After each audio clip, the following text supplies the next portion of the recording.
Hey, it's Dr. Fanistel. I've been a board-certified internal medicine doctor for 35 years, but now I teach patients and doctors how to treat chronic pain, anxiety, other hard-to-treat medical problems without pills, without procedures. It's called mind-body medicine. Let's get started. Today, I want to answer a question that I get all the time from people online, people in my classes, which is, how do I talk to my own primary care doctor about this? People want their primary care doctor to know what they're doing and to be on board with this. I've had some people tell me, as soon as I talk to my doc and tell them that I'm trying this different way to treat my pain or my anxiety, their eyes glaze over and they can't wait to get out of the room. I need this guy on board with me. I need this person to trust that I'm an okay person. I don't want them rolling their eyes and think I'm doing something wacky. I might come in with a pneumonia or an appendicitis or a sinus infection. I want them to pay attention to me and think of me as a normal person, not some wacky person trying woo-woo therapy. So I'm going to show you today 2 pieces of evidence you can bring to your doctor. Doctors love evidence. Into the exam room, and in under a minute, you can briefly explain to them what you're doing with something that's evidence-based. That's a term doctors love. Oh, it's evidence-based. There's actually some studies supporting this. And then I also, after these 2 pieces of evidence, I'm going to give you a language you can use to sort of put a framework around what you're doing that I think will appeal to most doctors. And I think this because I was that primary care doctor for 30 years. First piece of evidence, bring in a medical study. I suggest you go to this website and you print out this study. I call it the CU back pain study, and bring in at least the top part of this article, including the title and the fact that it says JAMA up above this, Journal of American Medical Association. Your doctor's going to take a quick look at this. This is a mainstream medical journal. And right up the top, it says key points. Go to the findings, which you'll see right near the top. Just highlight this. In this randomized clinical trial, 33 of 50 participants, 66%, randomized to 4 weeks of pain reprocessing therapy, were pain-free or nearly pain-free at post-treatment, compared with 10 of 51 participants, 20%, randomized to placebo, and the 10% randomized to usual care, with gains largely maintained through 1 year of follow-up. Just highlighting that one sentence for them is going to help them go, oh, wait, those are numbers. This is the language doctors speak. 66 versus 20 versus 10. Wow, okay. That's all they need to look at. And then scroll down further to find figure 2. Looks like this. And print that also. You could come in with just the key points in the abstract page, and then you could scroll down and just print figure 2. You could staple those 2 pages together. You could highlight what we just talked about in the key points area, and then just briefly go, see, here's what happened. Doctors are good at looking at graphs and pictures, and they're like, okay, that looks okay. And that could be it. You have to print the whole thing as long as you can easily access the figure 2. But very quickly, you've shown them a sentence, you've shown them the title of the thing, you've shown them a sentence that explains what happened, and you've shown them a quick graph. Doctors love this shit.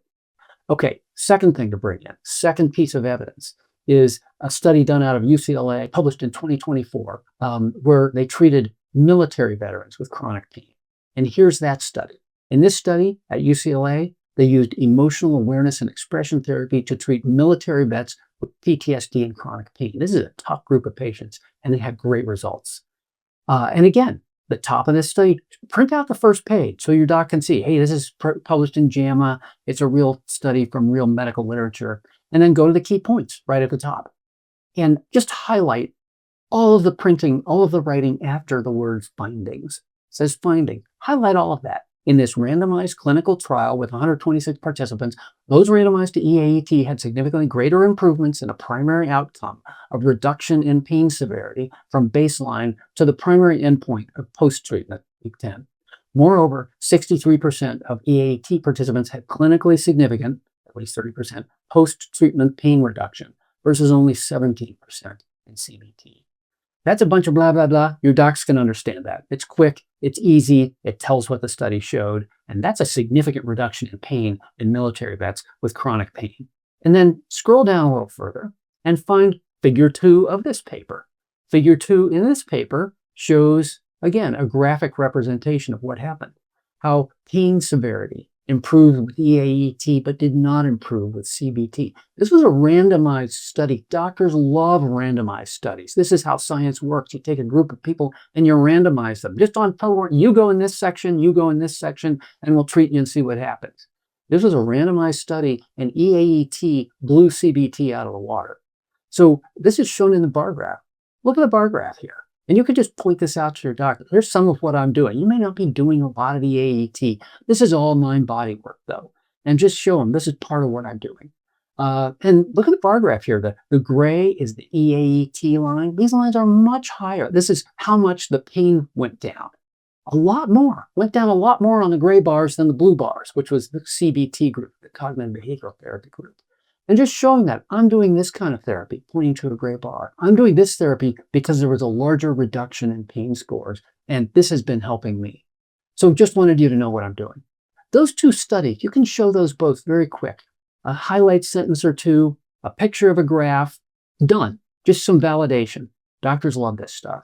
And once you've shown your doc just these little bit of evidence, now let me give you some language to use. I would strongly encourage you to try using, and I'd love to get feedback about how this is helping, if this works for anybody, but start using the language of your nervous system and use the term, I'm working on reducing the tension in my autonomic nervous system. That's a sentence that's going to make sense to doctors. And actually, they're going to go, oh, well, I wanted to tell you you were crazy, or I wanted to tell you you should calm down, but that sounds like some sort of mental problem, and I don't think you have that. But, oh, reducing the tension in your autonomic nervous system? Well, that sounds like that would be a good idea. Doctors know what an autonomic nervous system is. You're not using weird language here. They're going to all know this. And they're going to all, I think, when I bring this up to doctors, they're like, oh, well, that's a different way of saying it. Instead of telling the person to calm down, okay, oh, that's what you're doing? It makes sense. And you might just tell them, I'm working on reducing the hypervigilance in my autonomic nervous system. Because when I do that, things relax in my system and my pain seems to be improving. That's what I'm working on. It can be something as simple as that.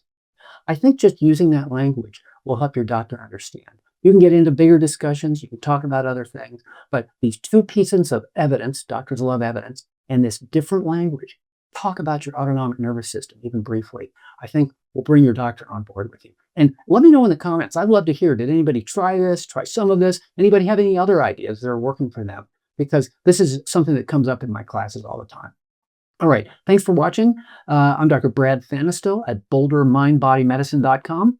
I'll see you next time.